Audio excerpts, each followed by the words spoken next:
ஒரு சபையில வைத்து கண்ணியப்படுத்துகிற போது அது மிகப்பெரிய உந்து சக்தியாக இருக்கும். இதோ ஷாபான் மாதம் பிறந்திருக்கிறது.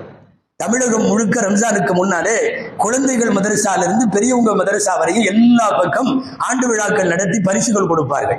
குரான் முடித்தவர்களுக்கு, குரான் ஓதுபவர்களுக்கு, சூரா மனனம் செய்தவர்களுக்கு, நல்ல பாங்கு சொன்னவங்களுக்கு, நல்ல கிராத் ஓதுனவங்களுக்கு, மார்க்க வினா விடை சொன்னவங்களுக்கு, ஆபீஸ் பட்டம் வாங்கினவங்களுக்கு, ஆலிம் பட்டம் வாங்கினவங்களுக்கு, நிஸ்வான்கள்ல முபல்லிகா பட்டம் வாங்குறவங்களுக்கு, ஆலிமா பட்டம் வாங்குறவங்களுக்கு, இது எல்லாம் பரிசளிப்பு நடத்தி ஊக்குவித்தல் என்பது இந்த மார்க்கத்தில் மீண்டும் மீண்டும் இன்னமும் வேகமாகவும் வீரியமாகவும் இது முன்னெடுக்கப்பட வேண்டிய விஷயம். ஒரு குழந்தையை மேடை ஏற்றி அது ஏதாவது 2 களிமா சொல்லும், அது ஒரே ஒரு களிமாவை சொல்லும், அதற்கு நாம் ஏதாவது ஒரு பேனாவை ஒரு பென்சிலை பரிசாக கொடுப்போம். இந்த பரிசும் இந்த வழங்கப்படுகிற மேடை ஏற்றுகிற அங்கீகாரமும் தான் அடுத்தடுத்தவர்கள் மார்க்க கல்வியை இன்னமும் வேகமாக கற்பதற்கான ஒரு மிகப்பெரிய உந்து சக்தி.